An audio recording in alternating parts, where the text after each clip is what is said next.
Hi viewers, గత కొద్ది రోజులుగా పశ్చిమ బెంగాల్ అసలు ఏం జరుగుతుంది? పశ్చిమ బెంగాల్ భారతదేశంలో ఒక రాష్ట్రమా, లేదు పశ్చిమ బెంగాల్ వచ్చేసి భారతదేశం పక్కన ఉన్నటువంటి ఒక దేశమా? సీరియస్లీ భారతదేశంలో ఉన్నటువంటి మెజారిటీ మతస్థులైన హిందువులు ఈరోజు పడుతున్నటువంటి ఇబ్బందులు అన్నీ కాదండి.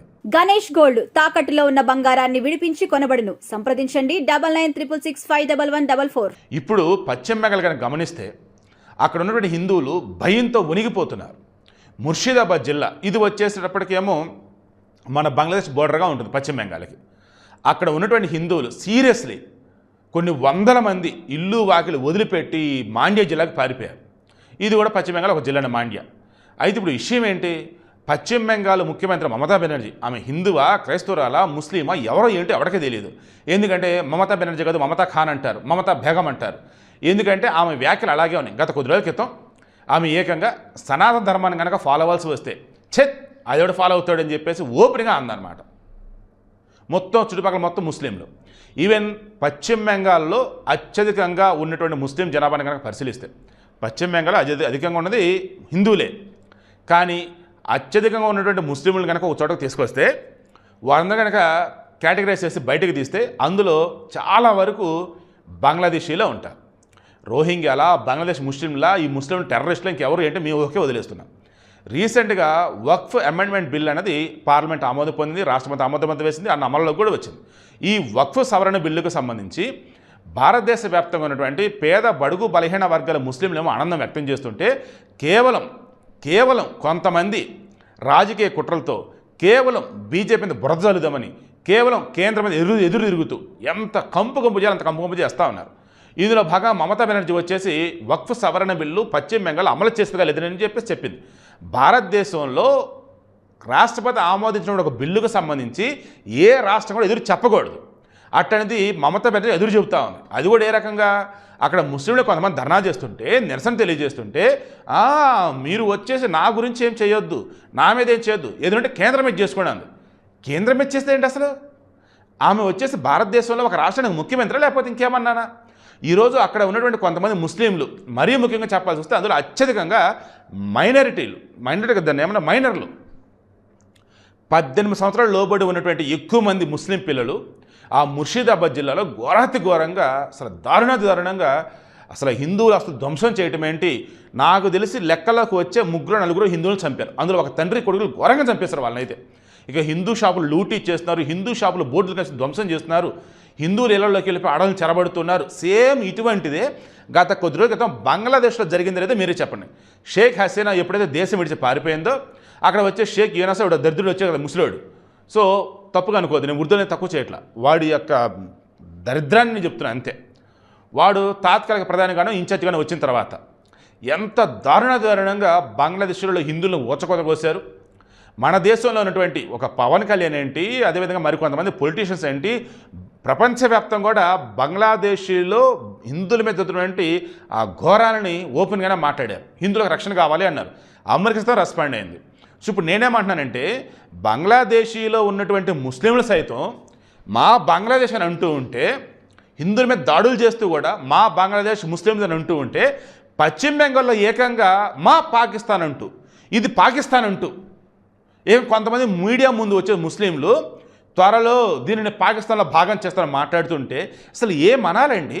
ఇంటెలిజెన్స్ వాళ్ళకి ఆల్రెడీ రిపోర్ట్లు అందున్నాయి, రీసెర్చ్ అండ్ అనాలిసిస్ వింగ్ వాళ్ళకి ఆల్రెడీ ఇల్లు ఉన్నాయి. ఇప్పుడు అక్కడ రాష్ట్రపతి పాలన విధించాలి. కానీ రాష్ట్రపతి పాలన విధించిన కొంతమంది జాంబీలుగా ఉన్నటువంటి కొంతమంది ముస్లింలు ఈ మమతా బెనర్జీ చెప్తే చేయడం రెడీ అయిపోతున్నారు. ఏ రకంగా? అక్కడ ఉన్నటువంటి హిందువుల ఆస్తులు విధ్వంసం చేయాలి, హిందువులను చెరబట్టాలి, హిందువుల భయభ్రాంతులు గురి చేయాలి. రానున్నటువంటి సంవత్సరం 2026లో పశ్చిమ బెంగాల్లో ముఖ్యమంత్రి ఎన్నికలు ఉన్నాయి. సో ఆ ఎన్నికలు ఎట్టి పరిస్థితుల్లో కూడా మమ్మల్ని మమతా బెనర్జీ గెలవాలని హిందువులందరూ కూడా భయభ్రాంతులు గురి చేస్తూ ఇళ్ళ నుంచి బయటికి రానివ్వకుండా, ఒకవేళ ఉన్న వేరే చోట్లకు వెళ్ళిపోయేలా చేసి అక్కడ ఉన్నటువంటి ముస్లింలు రెచ్చగొట్టి వందలో ఒక తాటి మీద తీసుకొచ్చేసి గంపకొత్త ఏమి కోట్లు పడేలా చేస్తుంది. కానీ ఇక్కడ అతి పెద్ద తప్పు ఆమె చేస్తుంది. ఏ రకంగా అంటే ఆల్రెడీ మొన్న వచ్చేసి డబ్బు కట్టు ఉద్యోగం పట్టు అన్నట్టు టీచర్లకు సంబంధించి 25,000 పైగా టీచర్ పోస్టులు వితౌట్ ఎనీ ఎగ్జామ్ దెబ్బకు సుప్రీంకోర్టు తీసి అవతల పడేసింది వాళ్ళందరినీ. దానికి తోడు ఈరోజు పశ్చిమ బెంగాల్లో జరుగుతున్న అల్లర్లను చూసి సాక్షాత్తు కలకత్తా హైకోర్టే అసలు ఏం జరుగుతుంది ఇక్కడ, ముందు కేంద్ర బలగాన్ని దించండి అన్నారు. కేంద్ర బలగాలు ఆల్రెడీ కొన్ని చోట్ల దిగి ఉన్నారు. బట్ ఐఎమ్ షూర్ త్వరలో పశ్చిమ బెంగాల్ రాష్ట్రపతి పాలన అనేది వచ్చింది. ఇక డార్జిలింగ్, కూచ్ బీహారు, ఆ తర్వాత మరికొన్ని జిల్లాలు ఉన్నాయి. ఈ నార్త్ బెంగాల్ అని అంటారు అనమాట. పశ్చిమ బెంగాల్లోనే అంటే ఉత్తర బెంగాల్లో ఉన్నట్టు కొన్ని జిల్లాలు, అవి కొండ పరివాహక ప్రాంతాలు అనమాట. వాటిని సెపరేట్ రాష్ట్రం చేయాలని లేదు కేంద్రపాలిత ప్రాంతం ఒక డిమాండ్ అనేది ఉంది. Just like Jammu and Kashmir, Ladakh లాగా. ఐఎమ్ షూర్ త్వరలో నార్త్ బెంగాల్ని కేంద్రపాలిత ప్రాంతం చేస్తారు. ఈ పశ్చిమ బెంగాల్ బ్యాలెన్స్ ఉన్నదాన్ని వచ్చేసి రాష్ట్రపతి పాలన విధిస్తారు. త్వరలో అక్కడ వచ్చేసి అన్ని సెటిల్డ్ అయ్యే విధంగా మోడీ గవర్నమెంట్ ముందుకు రావాలి. అండ్ అక్కడ వచ్చేసి హిందువులను కాపాడాలి. అదర్వైజ్ దేశం అల్లకల్లోమేలా ఉంది. మన దక్షిణ భారతదేశంలో ఉన్నటువంటి ముస్లింలే కొంచెం కుదురుగా ఉంటూ ఉన్నారు, కానీ ఉత్తర భారతదేశంలో ముస్లింలను రెచ్చగొడుతుంటే రెచ్చిపోతూ ఉన్నారు. ఇలా చెప్పుకుంటూ పోతే చాలా చోట్ల ఘోరంగా ఉంది సిచ్యువేషన్ అయితే. సో ఇప్పుడు నేను కోరుకుంటుంది మోదీ గవర్నమెంట్ దేశంలో మెజారిటీగా ఉన్నటువంటి హిందువులను కాపాడాలి. సీరియస్లీ ప్రపంచంలో ఏ దేశంలో అయినా సరే మైనారిటీలు ఇబ్బందులు పడుతుంటే మన దౌర్భాగ్యం కొద్దీ, మన దరిద్రం కొద్దీ మెజారిటీగా ఉన్నటువంటి హిందువులు భయపడుతూ బతకాల్సి వస్తుంది. జమ్మూ అండ్ కాశ్మీర్లో మొన్నటి వరకు, ఇప్పుడు వచ్చి పశ్చిమ బెంగాల్. ఏంటండి దౌర్భాగ్యం, ఏంటండి దారుణం? అరే దేశాన్ని విభజించేటప్పుడేమో మత ప్రాతిపదికన విభజించారా, కానీ ఆ రోజు ముస్లింలు చాలా వరకు మన దేశంలో ఉండిపోయినారు. ఇప్పుడు వాళ్ళ జనాభా పెరిగిపోతూ ఉంది. సరే పెరిగితే పెరిగారు, భారతదేశంలో భాగమే. కానీ ఈ మమతా బెనర్జీ లాంటి వారి దుర్మార్గులు, ఇటువంటి అనగా శూర్పణఖ లాంటి వాళ్ళు ఈ ముస్లింలని ఏకంగా జాంబీలాగా తయారు చేస్తూ ఉన్నారు. సిచ్యువేషన్ ఈరోజు ఎంత భయంకరంగా ఉందంటే, అరే భారతదేశంలో ఉన్నటువంటి హిందువులు ఇక్కడ రక్షణ లేదురా బాబు అనుకుంటూ వేరే తోటకు వెళ్ళాలని ఆలోచిస్తూ ఉంటే ఇప్పుడు కూడా మన వల్ల కాదురని ఎక్కడో చోట తలదాల్చుకుంటూ బతుకుతున్నారంటే ఎంత దౌర్భాగ్యం, ఎంత దరిద్రమండి అసలు. మమతా బెనర్జీ అసలు ఆడదేనా? మీకు బాగా గుర్తుంటే 1946 ఆగస్టు 16 డైరెక్ట్ యాక్షన్ డే అని చెప్పేసి మహమ్మద్ అలీ జిన్నా ఆధ్వర్యంలో వాడు ఒక పిలుపునిచ్చాడు. అంతే ఘోరంగా కలకత్తాలో మారణ హోమం, హిందువులను దొరికిన ఓచకోత కోసారు. ఈరోజు మమతా బెనర్జీ చెప్తుంది కూడా అదే. 1948లో ఈ మహమ్మద్ అలీ జిన్నా చచ్చాడు. 1955లో ఈ మమతా బెనర్జీ పుట్టింది. ఆ మహమ్మద్ అలీ జిన్నా మరలా పుట్టికే మమతా బెనర్జీ అని చెప్పేసి చాలామంది అంటున్నారు.